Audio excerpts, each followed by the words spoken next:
El webinar de hoy se llama Gestión de alérgenos alimentarios de la conciencia a la acción. Ahorita vamos a ver un poquito más por qué de la conciencia a la acción.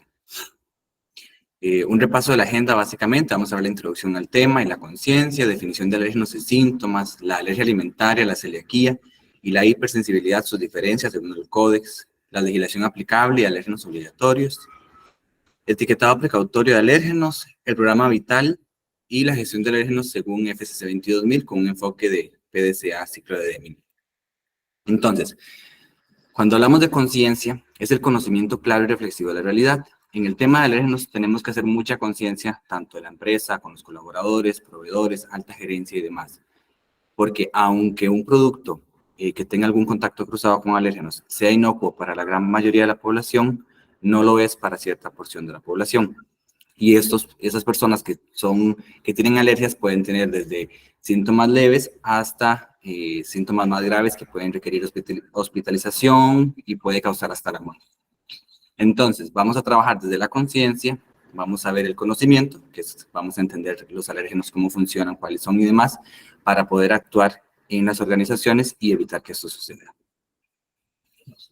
Entonces, como parte de esta conciencia, ¿verdad? Tenemos esta noticia bastante triste, ¿verdad? Muerte en Byron Burger, que es un restaurante en Inglaterra. El menú engañó al adolescente que murió por una reacción alérgica según una investigación. Un adolescente que murió a causa de una reacción a los lácteos después de comer una hamburguesa en un restaurante fue engañado haciéndole creer que no contenía alérgenos, dictaminó el forense. Owen Carey, que se llamaba el muchacho, que estaba comiendo para celebrar su cumpleaños número 18, advirtió al personal sobre su alergia, pero se desplomó una hora después de sufrir una reacción por comer pollo asado cubierto con suero de leche. Tenemos otra noticia, de igual forma, en Inglaterra multan a un restaurante después de que un adolescente alérgico al maní sufriera un shock anafiláctico. El operador de un restaurante que sirvió curry, que contenía nueces a una mujer alérgica, fue multado. Eleanor Lincoln sufrió un shock anafiláctico después de comer comida para llevar cuando cumplió 18 años en marzo de 2021. Fue tratada en el hospital, pero le dieron de alta. A pesar de no especificar maní, el pollo tikka masala del restaurante contenía proteínas de maní y almendras. Entonces, acá eso es como para hacer un poco de conciencia, ¿verdad?, del impacto que tienen los alérgenos en la vida de las personas, ¿verdad? Siempre cuando se habla de alérgenos se separa de inocuidad, ¿verdad? Porque inocuidad es la garantía de que el alimento no le va a causar ningún problema de salud a la población en general. Pero cuando hablamos de alérgenos, ¿verdad?, el producto podría ser inocuo en términos de microbiología, de contaminación cruzada, de material extraño, pero se vuelve peligroso para cierta parte de la población. Entonces, aquí es importante destacar que la gestión de alérgenos salva vidas. Entonces, definición de alérgenos, ¿verdad? Los alérgenos son proteínas contenidas en algunos alimentos que el sistema inmunológico en algunas personas las reconoce como extrañas o peligrosas y genera una reacción de defensa llamada alergia. Acá es donde se destaca, ¿verdad?, que es en algunas personas y no es de igual forma para todas las personas. La alergia puede darse de forma muy leve para una persona con la misma dosis y con la misma dosis otra persona puede terminar en el hospital o morir. Entonces no hay posibilidad de jugarse el chance realmente. Los síntomas, las reacciones alérgicas afectan los ojos, la nariz, la garganta, los pulmones y la piel y el tubo digestivo. Se puede presentar dolor de estómago, vómito, diarrea, urticaria, ronchas y comezón. Además, se puede presentar dificultad para respirar, hormigueo en la boca, hinchazón de la lengua y garganta y choques anafilácticos, que son cuando se van varios síntomas al mismo tiempo y que puede causar que las reacciones más graves causen la muerte. Las alergias alimentarias como tal se definen como un efecto adverso para la salud derivado de una respuesta inmunomediada específica que se produce de forma reproducible tras la exposición oral a un alimento determinado. Es decir, que no es que es un evento aislado que la persona tuvo una reacción, sino que siempre que se vaya a exponer a este alérgeno, el cuerpo va a reaccionar de la misma forma. Y puede estar mediada o no por anticuerpos inmunoglobulina de clase E específicos para cada alimento. Esto lo vamos a detallar un poquito más adelante. Cuando se aborda el tema de alérgenos y las enfermedades asociadas, el Comité de Expertos del Códex en el 2019 hizo una actualización de los riesgos y ha concluido que los criterios establecidos se enfocarán principalmente en las alergias alimentarias mediadas por inmunoglobulina E y la enfermedad celíaca. Esto se debe a que existe una amplia documentación que respalda el hecho de que estas enfermedades generan consecuencias adversas de gran gravedad para la salud pública. Sin embargo, también existe evidencia que respalda la asociación de alérgenos alimentarios con otras respuestas inmunomediadas a los alimentos, como las gastroenteropatías, eosinofílicas y el síndrome de enterocolitis inducida por proteínas alimentarias. Que estos no son mediados por inmunoglobulina E, pero son, son inmunomediadas. Las reacciones alérgicas alimentarias mediadas por inmunoglobulina E, que es lo que llamaremos alergias alimentarias, suelen producirse en menos de 2 horas después de la ingestión de un alimento. Es decir, si un consumidor tiene contacto o consume algún alérgeno, la reacción debería darse en menos de 2 horas. Y pueden manifestarse con una variedad de signos y síntomas que pueden afectar a los sistemas digestivo, respiratorio, cardiovascular o cutáneo, como ya mencionamos. En el caso de las inmunomediadas, pero no mediadas por inmunoglobulina E, normalmente el lapso para que se den los efectos suele ser mayor a 2 horas. Y la gravedad de las reacciones varía de leve, por ejemplo, urticaria, a grave, por ejemplo, anafilaxia, potencialmente mortal. Si no se tratan rápidamente, las reacciones anafilácticas pueden ser mortales, como en el caso de la primera noticia que estábamos revisando. Entonces, acá vamos a entender un poco la separación de eso que hablamos de inmunomediado por inmunoglobulina E y cuáles no y cuáles sí. Entonces, a nivel de alimentos tenemos reacciones adversas a los alimentos.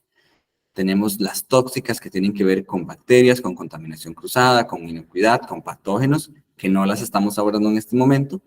Tenemos las no tóxicas, es decir, en la contaminación que se da o el contacto cruzado con alérgenos o la presencia de un alérgeno no hace que el producto sea tóxico, simplemente genera consecuencias en cierta población, pero el producto se puede considerar inocuo en términos de inocuidad, materia extraña y demás, pero no es seguro para otra parte de la población. Vamos a tener las inmunomediadas, que aquí entran las alergias alimentarias mediadas por inmunoglobulina E. Vamos a tener otras enfermedades, que aquí está la enfermedad celíaca como tal, que son las que el Códex Alimentarios les da relevancia en términos de alérgenos, y otras no mediadas por inmunoglobulina E, que son el síndrome de enterocolitis inducida por proteínas alimentarias, enteropatía, proctocolitis y cólico infantil. También tenemos la eosinofilia, gastroenteritis, que no están dentro del alcance, digamos, de alergias alimentarias. Y luego tenemos igual, no tóxicas, no inmunomediadas, es decir, no hay una respuesta inmune, sino que son intolerancias alimentarias, que es acá donde algunas personas generan confusiones con el tema de sulfitos, de lactosa y demás. Entonces, tenemos las enzimáticas, por ejemplo, intolerancia a la lactosa y malabsorción de fructosa.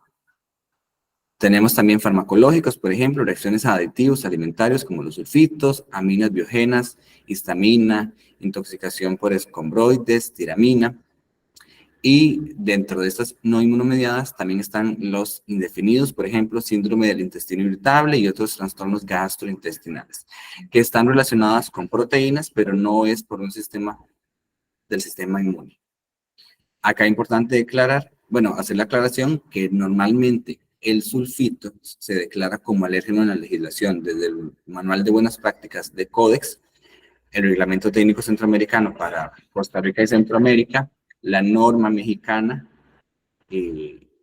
lo declaran como un alérgeno. Sin embargo, por su definición, es un aditivo que genera intolerancia o hipersensibilidad. La celiaquía como tal, ya para dar un poquito más de explicación de la enfermedad, es una enfermedad crónica desencadenada por el gluten, sí está muy relacionada con la proteína del trigo y centeno, cebada y tricales, sus variedades hibridizadas, y en algunos casos, dependiendo del país, van a declarar las variedades silvestres. El consumo de gluten en las personas con celiaquía causa inflamación y daño intestinal, provocando síntomas gastrointestinales y deficiencias nutricionales. A largo plazo, la enfermedad puede afectar varios sistemas orgánicos y aumentar el riesgo de cáncer en personas no tratadas. Las principales proteínas desencadenantes son las gliadinas y gluteínas en el trigo, secalinas en centeno y ordeínas en cebada. El tratamiento consiste básicamente en una dieta de exclusión, es decir, una dieta sin gluten de por vida. Sin embargo, la alergia mediada por inmunoglobulina E es diferente a la celiaquía, por lo cual no podemos relacionar celiaquía con alergia como tal. Son dos temas diferentes relacionados a la proteína de gluten. Las intolerancias alimentarias, como lo mencionábamos anteriormente, son reacciones adversas no inmunomediadas, no hay una reacción inmune como tal. Pueden clasificarse en tres tipos, como ya lo vimos, intolerancias alimentarias enzimáticas, farmacológicas e indefinidas o idiopáticas. Los alimentos más frecuentemente implicados en las intolerancias son los productos lácteos, los productos que contienen sulfitos, los salicilatos, los FODMAPs, que son molisacáridos, disacáridos, monosacáridos y polioles fermentables, las aminas biógenas, la lactosa y los aditivos alimentarios. En cuanto a legislación, vamos a ver que cuando hablamos de inocuidad, volviendo al tema de inocuidad y la separación con alérgenos, en inocuidad la responsabilidad de producir un alimento inocuo que no dañe al consumidor o que no genere ninguna afectación a su salud es estrictamente del operador de alimentos o la empresa manufacturera. Obviamente hay cierta responsabilidad de cuando la persona haga la ingesta o lo prepare en el hogar, pero normalmente cuando el producto está empacado ha sido toda nuestra responsabilidad. Sin embargo, en el caso de alérgenos, la responsabilidad es compartida.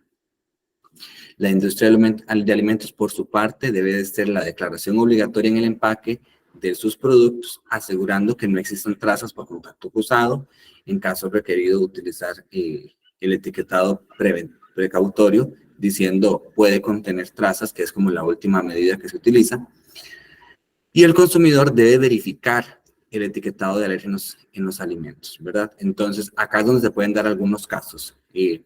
Por ejemplo, si el productor de alimentos utiliza un alérgeno en el producto, no lo declara y el consumidor lo consume pensando que el alimento está libre de alérgeno, tenemos una reacción alérgica, la culpa o la responsabilidad es del operador de alimentos.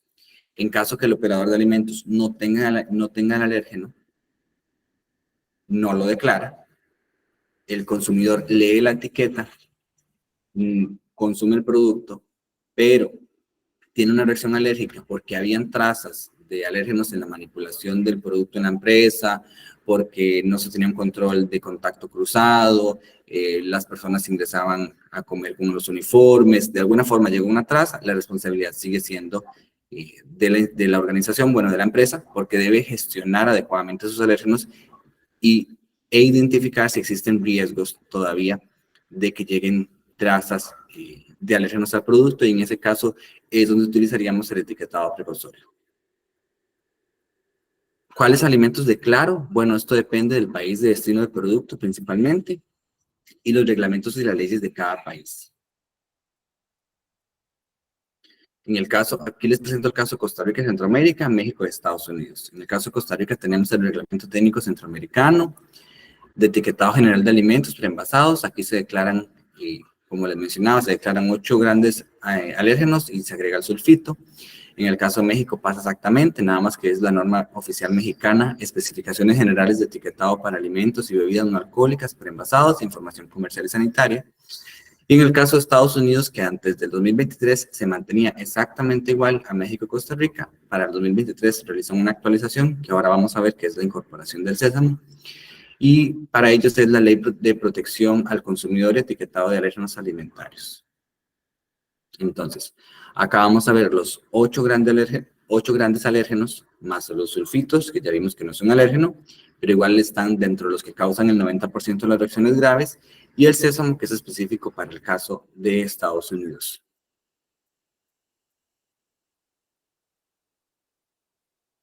Tenemos los cacahuates o el maní, que en realidad son leguminosas y no nueces.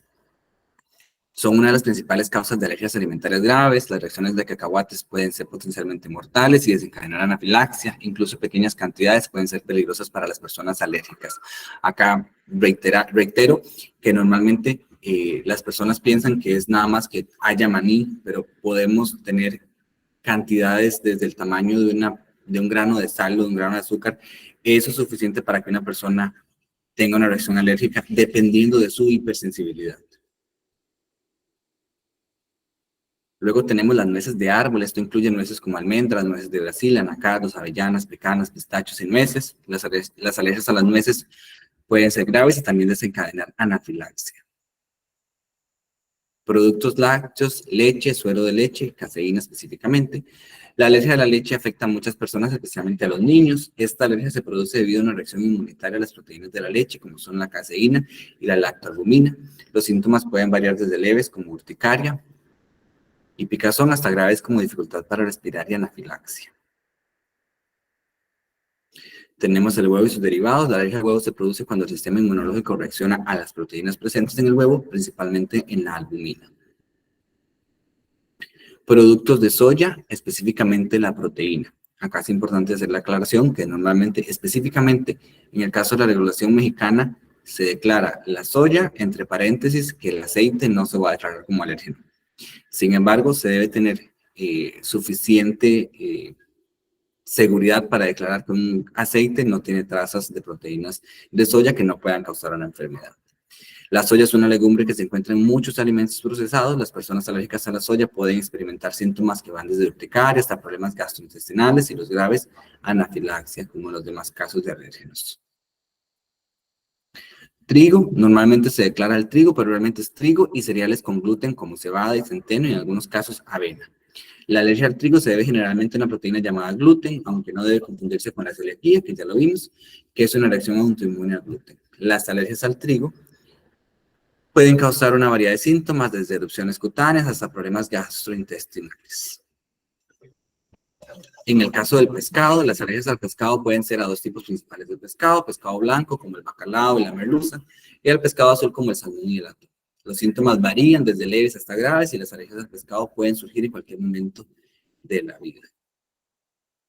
Tenemos los mariscos. Esto incluye crustáceos como camarones, langostas, cangrejos y moluscos, como calamares, almejas, mejillones. Las alergias a los mariscos pueden ser graves y también pueden surgir en adultos que no tenían alergias a la infancia. Aquí es importante que las investigaciones que se están realizando actualmente con la aprobación de proteínas de origen de insectos, realmente harinas y demás, se están haciendo las evaluaciones porque no se podría decir o se podría concluir que los grillos y algunas otras proteínas que se están desarrollando a partir de insectos podrían tener reacciones alérgicas muy similares a las de los mariscos. Entonces, actualmente no hay suficiente evidencia para que sea declarado como un alérgeno, pero se está haciendo de forma preventiva los estudios para ver si a futuro se va a tener que declarar por el auge que está teniendo a nivel mundial. Los sulfitos a más de 10 partes por millón o más de 10 miligramos por kilogramo, como ya vimos, son aditivos alimentarios y se encuentran en productos como vinos y frutas secas. Las reacciones a los sulfitos son raras, pero pueden incluir dificultad para respirar, sibilancias, además de otros síntomas. Y el sésamo, que es obligatorio para Estados Unidos a partir del 2023. El sésamo es una semilla común en alimentos mediterráneos y asiáticos. Las alergias al sésamo pueden causar desde picazón, urticaria, hasta dificultad para respirar y anafilaxia. En el caso de Europa son 14 alérgenos. Ellos igual mantienen los cereales que contienen gluten, los crustáceos, el huevo, pescado, maní, soya, leche, frutos de cáscara.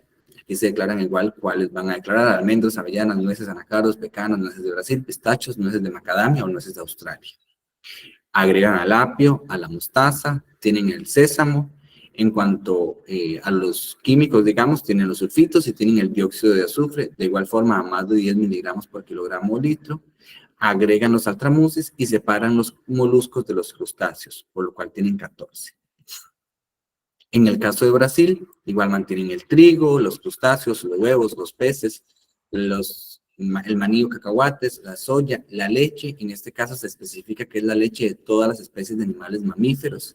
En el caso de nueces, hacen una especificación con nombre científico de todas las posibles nueces que causen alergias y agregan un noveno alérgeno para ellos, que sería el látex natural, que se utiliza principalmente en los guantes.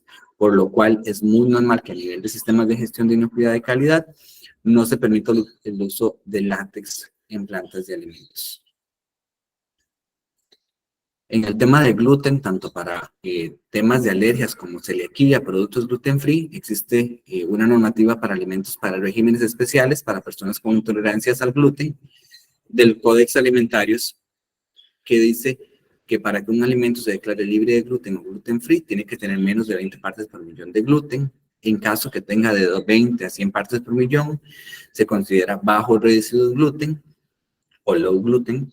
Y si tiene más de 100 partes por millón, ya es un producto que contiene gluten. El método para determinar esto tiene que ser un método de laboratorio, por método de ELISA, método R5 Mentes. Ahora sí, vamos a entrar un poquito al etiquetado precautorio de alérgenos, también llamado etiquetado preventivo. Se refiere al etiquetado voluntario empleado para indicar que uno o más alérgenos legislados podría estar de forma involuntaria, pero inevitablemente presentes en un producto y por lo tanto presentan un riesgo para los consumidores susceptibles. Idealmente, este etiquetado precautorio no debería suceder. Realmente debe existir el etiquetado obligatorio, ¿verdad? Si mi producto es un chocolate que tiene maní, debe decir contiene maní, ¿verdad? Después de la lista de ingredientes, debe decir este producto contiene maní. Que sea fácil de encontrar, que sea fácil de determinar qué es el maní, ¿verdad? No se recomienda utilizar los nombres científicos o el nombre específico de la proteína que está causando, como las gliadinas en el caso del trigo, sino que diga contiene trigo o contiene gluten, para que el consumidor entienda fácilmente que es un alérgeno.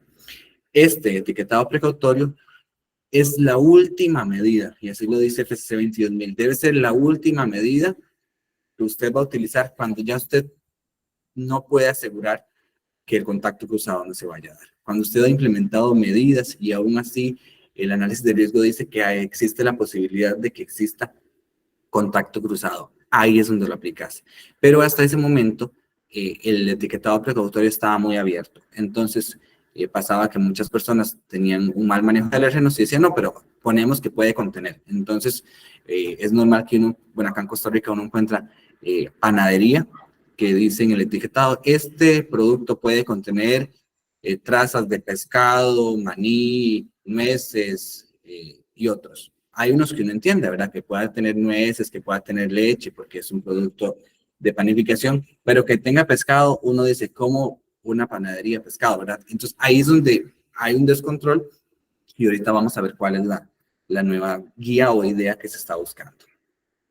Como les decía, la redacción debe ser clara, una única declaración con un único significado, fácil de traducir a los diferentes idiomas, y es decir, puede contener maní, puede contener gluten, dependiendo de la legislación del país. Localización, cuando sea posible, la declaración de EPA, que es etiquetado precautorio, debe situarse en las proximidades de la lista de ingredientes, seguida por una lista de los productos o sustancias para las cuales existe un riesgo apreciable de contacto cruzado basado en una evaluación cuantitativa del riesgo. Vamos a ver el programa Vital, que tiene mucha relación con el etiquetado precautivo. Entonces, para intentar dar una solución al abuso, bueno, al abusivo etiquetado precautorio, lo que les comentaba, que simplemente declaraban puede contener y una gran lista de alimentos, en el 2007 se creó un panel de expertos científicos llamado Allergen Group en Australia y Nueva Zelanda. En el 2011 fue ampliado con expertos de Food Allergy Research y Research Program de la Universidad de Nebraska y de la Organización de las Ciencias Aplicadas de Países Bajos, con el objetivo de dar recomendaciones sobre las dosis de referencia para los principales alérgenos alimentarios, y dio lugar a un programa Vital. El programa Vital, que es etiquetado voluntario de trazas de alérgenos incidentales, es un proceso estandarizado y armonizado de evaluación de riesgo de alérgenos para la industria alimentaria.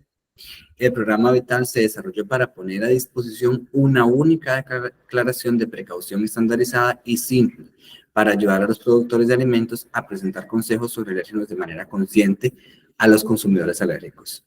El programa Vital como tal es una plataforma en línea que primero acopia todas las investigaciones relacionadas con alergias, definen cuántas son las dosis mínimas, cuando una dosis o en partes por millón puede causar una reacción alérgica en la población, muy enfocado a colaborar tanto a la empresa como a los consumidores para que el etiquetado precautorio sea real, sea de forma estandarizada, es decir, que todos los países cuando digan puede contener maní, estemos hablando que puede contener maní en cierta dosis.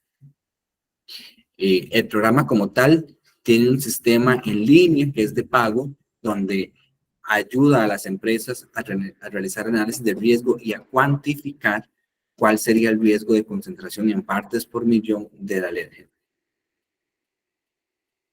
Vamos a ver que ellos manejan dos niveles de acción. Los niveles de acción son las concentraciones de proteína que definen los resultados del etiquetado para cada concentración de alérgeno de contacto cruzado en una evaluación vital. Se determinan utilizando la dosis de referencia y la cantidad de referencia. Manejan el nivel de acción 1, que es baja concentración del alérgeno relevante, bajo evaluación, existe una baja probabilidad de reacción adversa y no se requiere ninguna declaración preventiva en el etiquetado del alérgeno. Es decir, cuando se realiza este análisis de riesgos en la plataforma vital, se va a determinar que hay una baja probabilidad de reacción adversa por la concentración que existe y no se debe poner una declaración preventiva en el etiquetado del alérgeno. El nivel de acción 2 se requiere una concentración significativa del alérgeno relevante bajo el, o sea, una concentración más alta. Una probabilidad significativa que la reacción adversa y una declaración precautoria sobre el alérgeno en el etiquetado. Es decir, por haber subido cierta cantidad de concentración en partes por millón, ya sí va a requerir que el alérgeno sea declarado con un etiquetado precautorio. Es decir, puede contener trazas de maní, pescado, leche, gluten, entre otros. Por ejemplo, esta es una actualización de la tabla Vital. Tienen los alérgenos. Para Vital 2.0, que fue la segunda actualización, no tenían información de anacardo, apio, pescado ni nueces. Ya para Vital 3.0, la dosis de referencia tiene información de todos los alérgenos. Se han actualizado, están haciendo investigaciones no solo en Estados Unidos, Nueva Zelanda, Australia y Países Bajos, sino que están ampliando el alcance para que esos datos sean válidos. De igual forma es completamente voluntario, no es regulatorio. La idea es que en algún momento llegue a ser parte de las legislaciones de los países.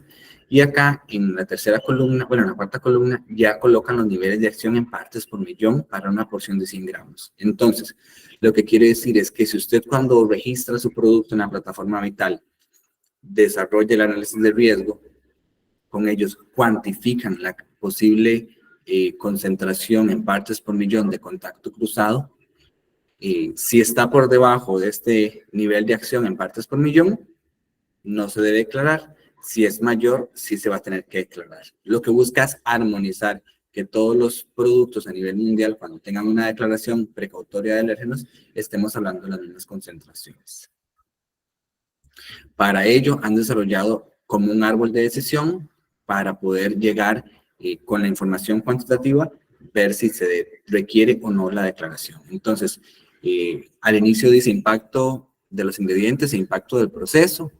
Entonces, tiene dos preguntas. ¿Declaran las especificaciones de los ingredientes la posibilidad de contacto cruzado para este alérgeno? El proceso de fabricación ofrece la posibilidad de que este alérgeno entre en contacto con el producto. Si ambas respuestas es no, no hace falta la declaración de etiquetado precautorio porque no va a haber riesgo de contaminación. En caso que las respuestas sean sí para ambos, esta contaminación, este contacto cruzado se puede dar en forma de partícula y en forma fácilmente dispersable. En caso que esté en forma de partícula, se debe revisar los contribuyentes, es decir, las fuentes, para prevenir su aparición. Es posible la presencia de partículas en caso de que con las correcciones o medidas preventivas ya no se permita la presencia de partículas, vamos nuevamente a no y no es requerido la declaración obligatoria de la ley.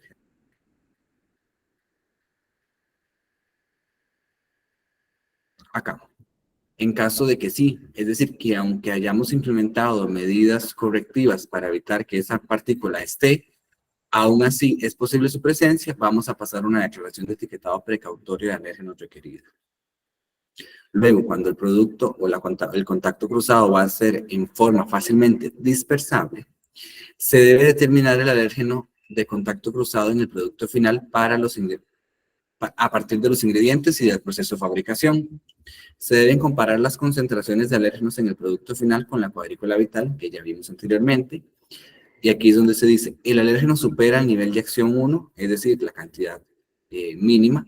En caso de que no lo supere, no hace falta la declaración de etiquetado, porque científicamente estaría comprobado que ese nivel de acción no causa reacciones graves. En caso de que sí lo supere, Se debe revisar nuevamente los contribuyentes o fuentes significativas al contacto cruzado y reducirlos lo más que sea factible, lo más que se pueda. En caso de que se logre reducir y esté por debajo del nivel de acción 1, volvemos a que no tenemos declaración de etiquetado precautorio. Pero finalmente, si aún cuando hemos hecho todas las medidas para evitar ese contacto cruzado, sigue estando el nivel revisado por encima del nivel de acción 1, es cuando vamos a tener una declaración de etiquetado precautorio de alérgenos requerida. Cuando uno revisa esta plataforma, se entiende bastante, sin embargo, existen cursos de capacitación y de forma gratuita no se tiene acceso a los cálculos y demás. Existen varios manuales porque se está buscando que forme parte ya de los sistemas de gestión de las empresas que manejan alérgenos para que tengamos de forma armonizada una declaración de alérgenos a nivel mundial. Acá solo una aclaración, cuando hablamos de contacto cruzado, el contacto cruzado se refiere a la transferencia inadvertida de alérgenos alimentarios de un alimento a otro durante preparación, manipulación, almacenamiento, ¿verdad? Y cuando hablamos de contaminación cruzada, se produce cuando microorganismos patógenos como bacterias o virus se transfieren de alimentos crudos o superficies contaminadas a alimentos listos para consumir.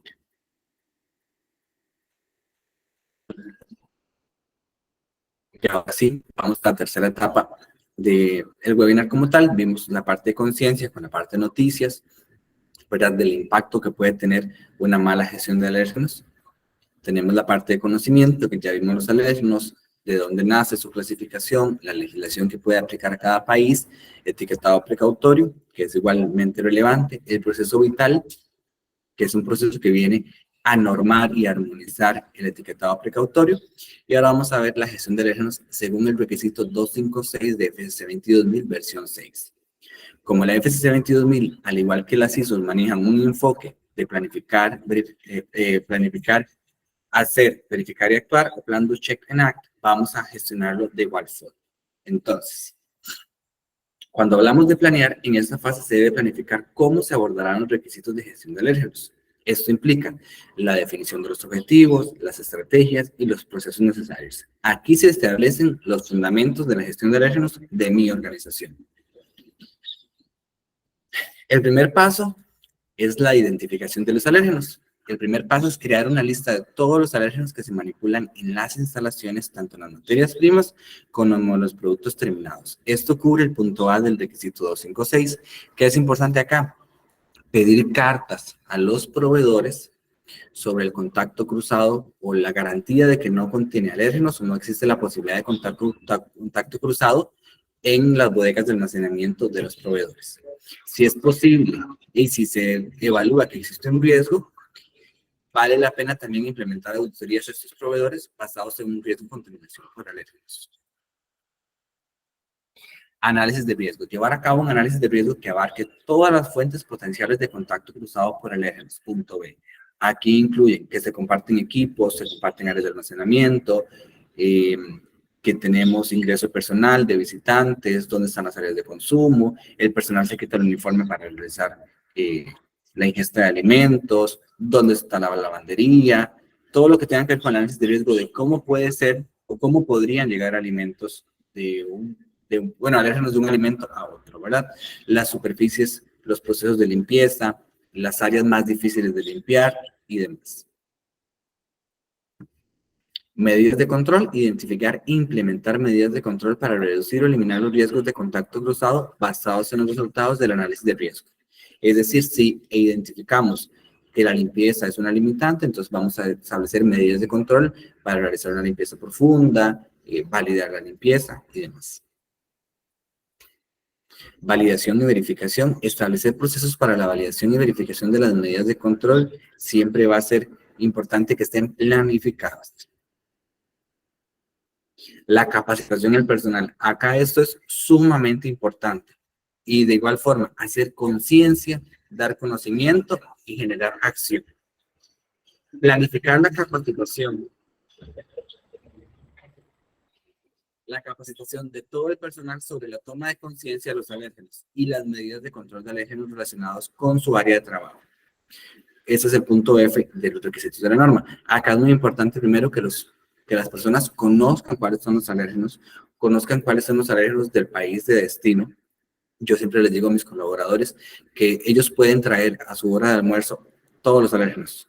Pueden traer galletas, pueden traer lácteos, pueden traer maní, pueden traer almendras, pueden traer pescado, pueden traer todos. Y yo no le puedo prohibir como empresa decir, ustedes van a traer una dieta sin alérgenos, ¿verdad? Es un poco complicado y no creo que sea posible. Tendríamos que dar nosotros la dieta.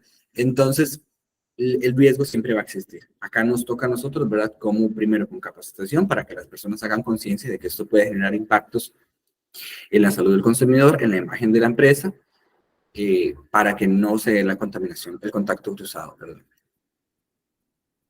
Luego en hacer, vamos a tener en esta fase, se implementan todas las medidas y procesos planificados en la fase anterior. Vamos a implementar las medidas de control de alérgenos en toda la organización, las auditorías a proveedores, de revisión de especificaciones, fichas técnicas, recorridos,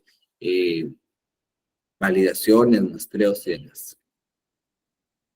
Cuando vemos la parte de verificación, aquí nuevamente vamos a retomar la parte de validación y verificación de limpieza.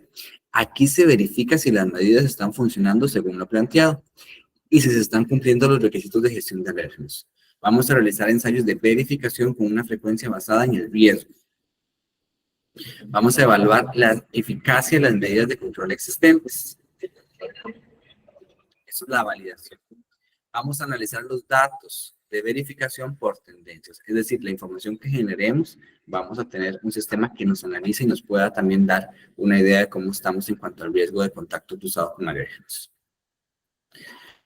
Cuando hablamos de verificación y validación, tenemos diferentes métodos para la determinación de alérgenos, ¿verdad? Muchas empresas nos ofrecen diferentes métodos. Tenemos para verificación métodos que deben ser rápidos, económicos, en el sitio, que no requieran mayor capacitación, que el operario pueda utilizarlo y manipularlo de forma rápida para liberar un área, una limpieza, ¿verdad? Vamos que sean efectivos para nuestra operación. Normalmente no son cualitativos, no son cuantitativos, son cualitativos. Que nos den un color, que nos den un dato, que nos indique cumple o no cumple, es posible que haya presencia de alérgeno o no. Entonces, en ese caso, tenemos dispositivos de flujo lateral, que ahorita vamos a ver una imagen. Este requiere un equipo de laboratorio. Normalmente las empresas mandan como un kit que es bastante fácil de utilizar. Se utiliza con un hisopo o con una pipeta y nos va a generar un dato cualitativo de si existe o no presencia del alérgeno. No nos dice cuánto, nos dice si hay o no. Vamos a tener hisopos de proteínas, que son estos hisopos o checks que realizas el hisopado sobre una superficie, activas un líquido que trae el hisopo y vamos a ver una reacción de color que nos va a decir si hay presencia del alérgeno que estamos identificando, ¿verdad? Estos tienen la ventaja de que son muy específicos, puedes conseguir en diferentes tipos de nueces específicamente, en pescado, en maní, en trigo, en la mayoría de alérgenos. Luego tenemos la verificación de limpieza por ATP. Sabemos que ATP no nos dice ni si hay contaminación microbiana, no nos dice si hay un alérgeno, pero nos dice que hay energía. Entonces, si nosotros no tenemos un sistema que tenga hisopos de proteínas, dispositivos de flujo lateral, podríamos hacer verificaciones de limpieza con ATP. Si hay ATP en una superficie, podríamos nosotros concluir o asumir que puede existir la proteína. Entonces, basado en un análisis de riesgo, esa área está contaminada con alérgenos, tiene contacto de alérgenos. Entonces, no podríamos liberar el área hasta que hagamos una nueva limpieza y podamos hacer nuevamente una verificación. Para la validación, aquí sí ocupamos información de laboratorio, que sea información cuantitativa, que podamos tener tendencias, pero esto requiere personal capacitado, instalaciones y recursos. En este caso tenemos métodos directos como el ELISA, que existe también para casi todas las proteínas y separados. En el caso de nueces, se separan las nueces también. Tenemos la cromatografía líquida con espectrometría de masas. Y tenemos indirectos, que es una PCR, que es polimerasa chain reaction, que tiene que ver con el ADN del alérgeno, ¿verdad? Entonces, los de verificación son los que nosotros buscaríamos tener de forma operativa, ¿verdad? Si trabajamos con alérgenos, tener una verificación de que el área está limpia, de que no va a existir riesgo de contacto cruzado si el siguiente producto a procesar no contiene alérgenos y demás, que de igual forma tienen que gestionarse muy bien las zonas de muestreo, ¿verdad? No limpiar no hacer los muestreos sobre las superficies más limpias, sino siempre ir a las superficies más rugosas o las más lejanas, donde cueste más limpiar, porque es posible donde se acumule no solo suciedad, sino también alérgenos. Y tener, basado en el riesgo, una validación periódica de laboratorio cuantitativa para verificar, pero para validar si la verificación es eficaz, ¿verdad? Acá de igual forma se recomienda que cuando se haga la validación se tome también una verificación para retar el proceso. Acá es nada más un ejemplo de los positivos de flujo lateral. Ellos marcan específicamente este ejemplo de soya. Nos va a decir si el resultado es positivo o negativo únicamente. Tenemos los hisopos de proteínas. Va a marcar por color la presencia o ausencia. Y los dispositivos de limpieza por ATP. Finalmente, en actuar, en esta etapa se toman medidas para mejorar el plan de gestión de alérgenos en función de los resultados de la fase anterior. Depende de los resultados de validación y verificación, vamos a actuar. También se revisa el plan anualmente y después de los eventos específicos.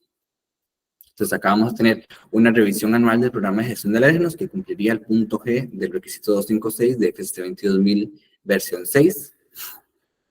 Vamos a realizar cambios y mejoras en el plan en función de las tendencias y los resultados de verificación y validación. Vamos a actualizar el plan después de cambios significativos que afecten la inocuidad de los alimentos o eventos relacionados con alérgenos, incorporación de un nuevo proveedor, un nuevo alérgeno, entre otros. Asegurarse que las etiquetas de precaución o advertencias se utilicen adecuadamente según los resultados de análisis de riesgo. Eso es el punto E. Y la norma dice que idealmente esta debe ser la última o el último de los recursos. Debemos de igual forma asegurarnos que no exista y si, como ya vimos, igual con Vital, si no existe una forma de asegurar que el contacto cruzado no se pueda dar, vamos a utilizar el etiquetado precautorio preventivo. Y eso sería de mi parte, recordarles de igual forma que la gestión de alérgenos salva vidas. Muchísimas gracias. Aquí algunas referencias.